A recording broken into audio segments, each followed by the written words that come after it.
Dumadi sugeng enjang. Pripun kabare murid-murid Bulia ingkang kelas 11? Mugi-mugi tansah diparingi kabagashwarasan ugi kamulyan. Nah, sakmenika Bulia badhe mucal basa Jawi babe pranatacara lan sesorah. Nah, ing materi iki utawa ing bab iki kira-kira apa wae ya sing disinaoni. Nah, sing disinaoni kaping pisan yaiku ana pranatacara, jelas ya. Yaiku ana pangerten lan struktur pranatacara. Mari ngono kaping pindho ana sesorah padha pangerten lan struktur. Kaping telu ana bedane pranatacara lan sesorah dideleng saka unsur basane. Kaping papat yaiku ana paugeran dadi pranatacara lan orator utawa peraturan. Lanjut aja ya. Sing pertama ana pranatacara. Nah, dadi apa to sing diarani pranatacara kuwi? Pranatacara kuwi asale saka tembung lingga ya kuwi tata lan acara utawa adicara. Nah, pranatacara ngemu teges wong sing kajibah utawa kewajiban utawa nduweni tugas nata lakuning adicara. Pranatacara uga bisa diarani pranata adicara utawa pranata titi laksana. Nah, sabanjure ana struktur teks pranatacara.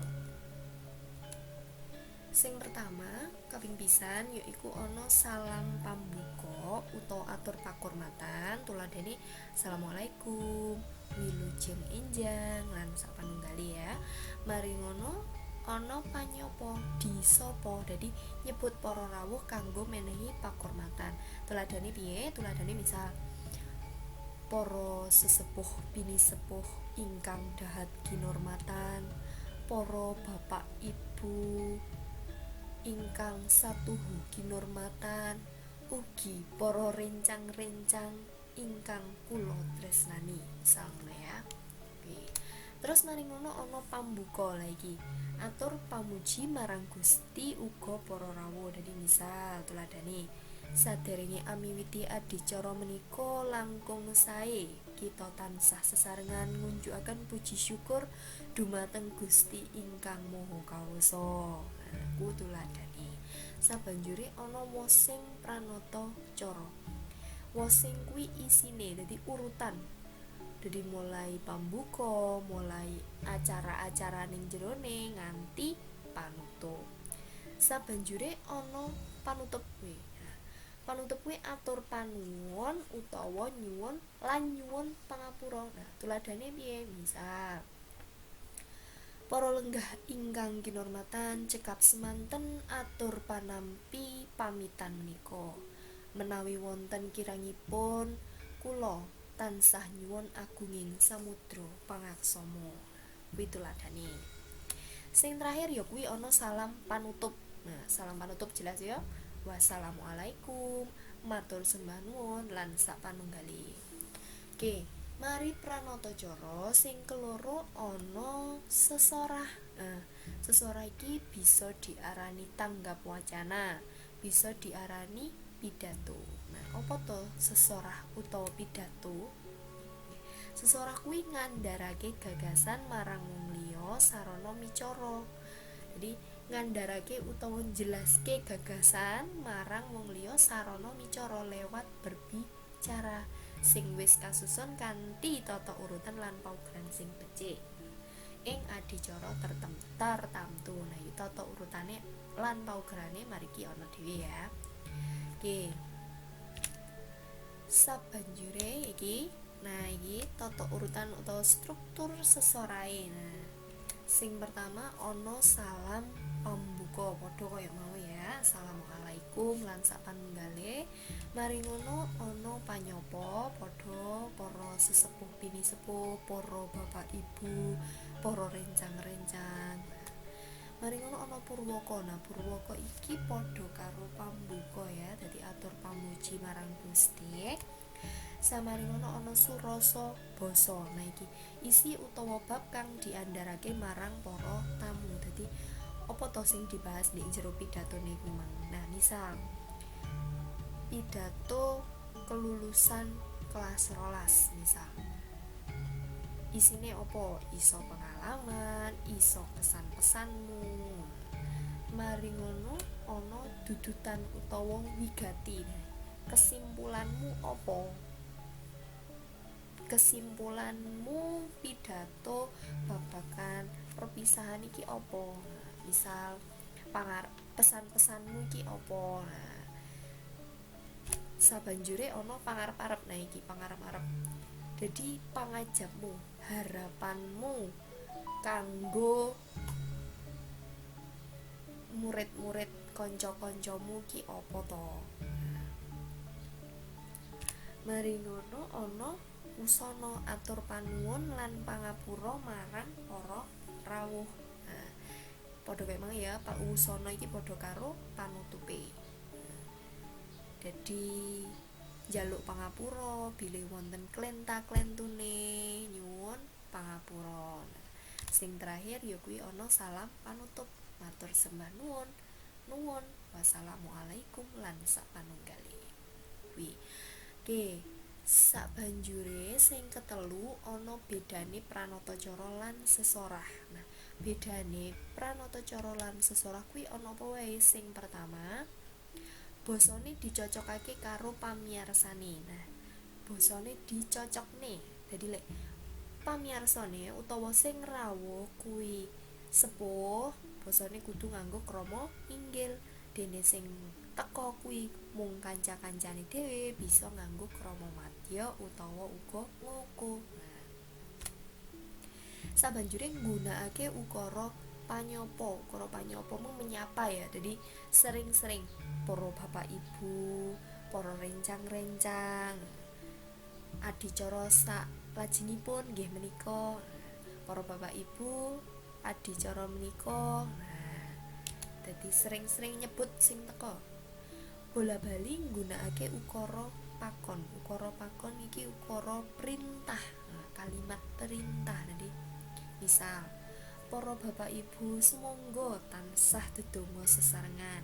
Para bapak ibu disumanggaaken jumeneng. Ngongkon. Sabanjure sing papat ana bola bali micara ing saben miwiti lan mungkasi sawijining acara manut susunan acara. Dadi kan lek pranatacara kuwi ana urutan acara, dadi setiap urutan mesti miwiti ngomong, mesti mungkasi ngomong, bolak-balik ngomong. Sabanjure ana basa dicocokne karo pamiyarsane padha ya iki. Basane dicocokne lek sing teko kanca-kancane ya krama madya, dene sing rawuh bapak ibu utawa para sing wis sepuh nganggo krama inggil. Sabanjure ana nggunakake ukara panyapa padha sering-sering nyebut para rawuhe. Terus sing ketelu nggunakake ukara andharan. Nah, lek pranatacara nganggo ukara pakon, lek sesorangan nggunakake ukara andharan. Andharan iki jelasne yo, jenenge pidato. Sesorah iki menjelaskan sesuatu, menjelaskan suatu topik. Terakhir yaiku kaping sepisan micara. Dadi diwenehi waktu mung ping pisan micara. Dadi ora bola-bali kaya pranatacara. Nah ya. Kuwi bedane. Nah, saiki mlebu ning paugeran. Paugerane dadi pranatacara dhisik ya. Sing pertama kuwi ana olah swara. Olah swara iki apa to? Dadi olah swara. Suarane iki banter utawa lirih kudu ditata. Suarane endek apa dhuwur. Terus intonasine jelas apa ora, cetha apa ora, ngono kuwi. Terus iramane, nah iki aja kecepeten ya aja kesuwen. Sabanjure ana olah busana. Nah iki olah busana iki klambimu iki kudu pantes karo adicarane. Nah, misal pranatacara mantenan, pantese nganggo klambi apa? Misal kebaya utawa beskap. Lek acarane biasa ora sepiro formal utawa acara ulang tahun, acara perpisahan ya bisa nganggo kemeja utawa liyane ya. Sabanjure ana olah bowo. Nah iki olah bowo iki tata kramane kudu ditata lek dadi pranatacara. Yen acarane formal yo tata kramane kudu sing alus. Dene acarane koyo ulang tahun biasa yo bisa sing grapyak ning tetep kudu miturut tata kramane. Nah, dadi gak oleh sembarangan ya. Maring ngono ana olah basa lan sastra. Nah iki dadi pranatacara iki kudu pinter ngomong, kudu pinter nyastrane. Nah, jadi unggah-ungguh basane ketata yo liyane kuwi parama sastrane utawa kaweruh basa sing endah-endah kuwi ya kudu weruh. Jadi biasane bisa nganggo basa kawi, nganggo tembung-tembung saroja, tembung entar lan sapanunggale. Sing terakhir ya kuwi ana olah kaweruh linuwih. Nah iki yen dadi pranatacara iki kudu ngerti jane acara apa to sing tak gawakno iki. Nah, kudu sregep maca, kudu sregep ndeleng, kudu sregep ngrungokne. Yen dadi pranatacara mantenan ya kudu ngerti urutane apa wae, kudu ngerti makna-maknane ing saben adicara kuwi apa wae. Dadi gak oleh ngawur utawa sembarangan. Sabanjure ana paugeran dadi orator. Sing pertama yaiku swara lan lagu pocapan cetha. Padha ya iki mang suarane banter apa ora, suarane lirih apa banter, ndek apa dhuwur, iramane piye. Nah iki pocapane cetha, a i u ne jelas. Banjure ana nggatekake tata rakite ukara. Iki tata rakite iki apa sih? Ya padha kaya mau ya. Bahasane menggunakan kalimat yang berstruktur. Jadi SPOK-ne jejer, wasesane jelas. Terus mari ngono ana dicocokne karo pamiarsane. Nah iki dadi orator ya, dicocokne karo pamiarsane. Yen sing teko para sepuh ya ngomongi krama inggil, kancane dhewe ya bisa krama madya. Terus misal pamiarsane iki wong-wong sing biasane ndek sekolah. Nah, basane ya kudu sing trep, sing berpendidikan, ora basa sing ngawur, ora basa sing aneh-aneh, neko-neko basa slang ngono ya. Sabanjure ana unggah-ungguh basa. Nah iki padha ya unggah-ungguh basa nganggo krama, nganggo krama madya. Lek ngomong karo sing cilik ya nganggo ngoko bisa lan pitute. Basane singkat, padet lan berbobot. Nah iki. Nah, yen dadi orator kuwi anggone ngomong aja nganti ngombro-ombro, aja nganti metu saka konteks utawa tema kang dibahas. Nah, basane singkat lan padet, maksude basa sing gampang dipangerteni lan berbobot. Dadi topike apa sing diomongke ya gathuk. Nah, kuwi mang ya materi bab pranatacara lan sesorah, mulai pangerten, struktur, bedane pranatacara lan sesorah, kanthi paugeran utawa kriteria dadi pranatacara lan orator.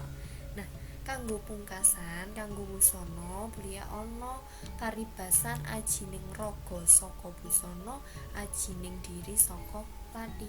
Wong kuwi dideleng saka ragane, saka anggone busanane, klambenane, lan uga wong kuwi dideleng saka anggone ngucap utawa ngomong.